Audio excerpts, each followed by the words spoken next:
માટે સદગુરુ ભગવાન કી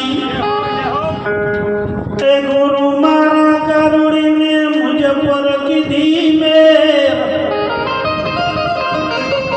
એ ગુરુ મારા કરુણીને મુझ પર કીધી મેર એ મોરા બતાયા મરમતણા અને ઉતર ગયો શિવજે હે સદગુરુની વાતડી જોતી એક લડી ઊભી રહે ગુરુજી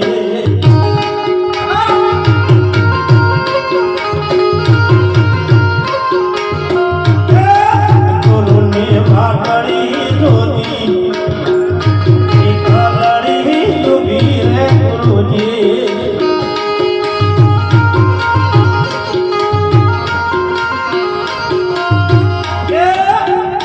ગયું ભલા લેજો સત્સંગની વાત કેજો ગુરુજી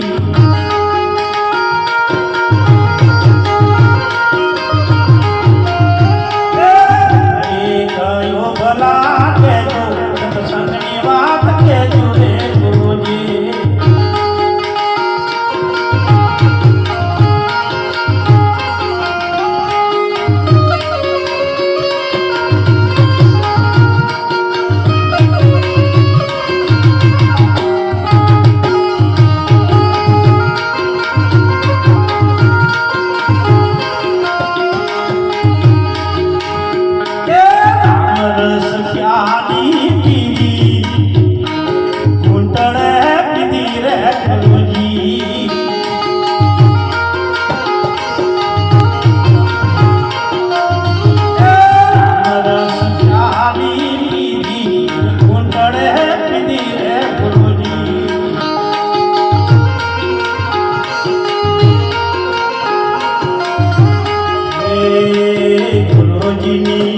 ગુરુજીની વાતડે જોતી એક લડી ઊભી રે ગુરુજી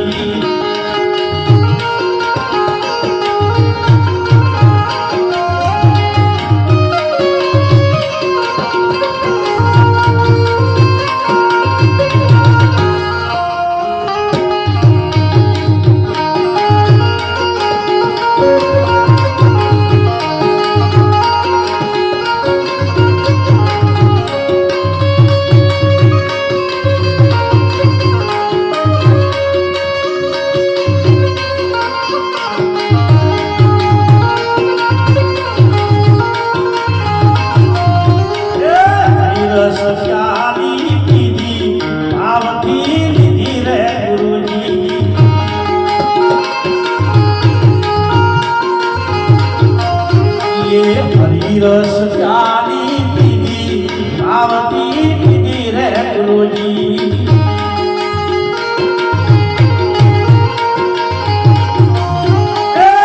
ગુરુની વાતડે જોતી એક લડે ઊભી રે ગુરુજી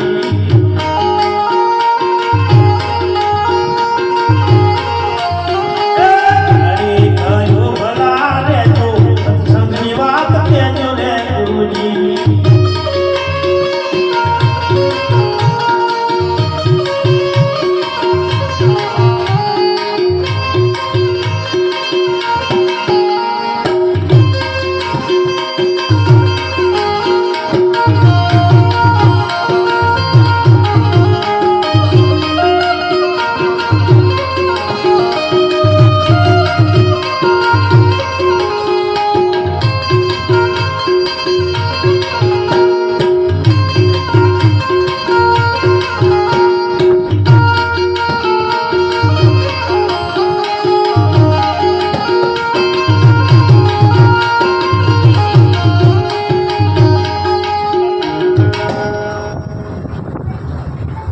સદગુરુની વાતડી જોતી એકલડી ઊભી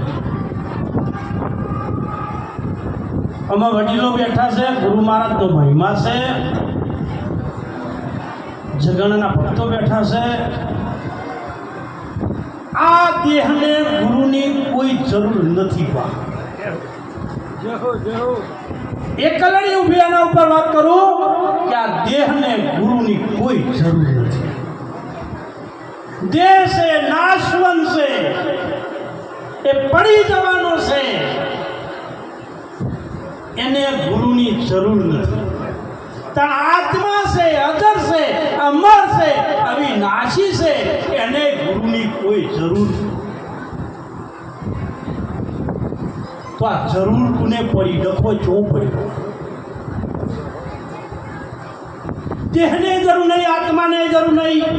ભગવાન શ્રી કૃષ્ણ બોલ્યા કુરુક્ષેત્રના મેદાનમાં કે આત્મા હાજર અમર અવિનાશી છે, પાણી પલાળી ન શકે, અગ્નિ બાળી ન શકે, પાણી ફૂંકી ન શકે. હે અર્જુન, એવું આત્મ તત્વ છે. તો આ જરૂર કોને પડી? શા માટે જવું પડ્યું? તો આ બેની વચ્ચે મધ્યમાં છે એક મન. અને જો સુધી આ મન શાંત નહીં થાય, કોઈ પણ પાણીમાં ડોળ હોય અને વસ્તુ નોખો તો અંદર પડેલી વસ્તુ દેખાવાની નથી, ડોળ બહેન દેખાય. એમ જો સુધી મન મારવાનું નથી, મનને વાળવાનું છે. જે દિશાએ જાય છે એ દિશાએથી સાચી દિશા પકડવાની છે. આ જરૂર મનને છે. અને ગુરુને જરૂર, એ ગુરુ જે જેના ગુરુ ઉપદેશ કોઈ કરતા ને તો એ મનને કરે છે, નહીં તને કરતા કે નહીં આત્મ તત્વને. જેમ ભૂમિ, હાલની વાત કરું, ભૂમિ છે, વરસાદ પડ્યો અને ભેજ છે, અને વચમાં જેમ તન અને આત્મા છે અને વચ્ચે મન છે, એમ ભૂમિ અને ભેજ ભેળું થયું. જો મોય બીજ પડે તો ઉગે ને. આ વાતો છે અટપટી ઝટપટ લીખી, અને જો જટલાઈ લખાઈ જાય તો ખટપટ. સુંદર મારા લાલભાઈ એક સાખી બોલ્યા, ચિત્રકૂટ કે ઘાટ. ઘણા ભક્તો બોલે છે, ઘણા સમયથી બોલાય છે, પણ આ સાખી કેમ આવી, કેવી રીતે આવી? મહાપુરુષોનું ભજન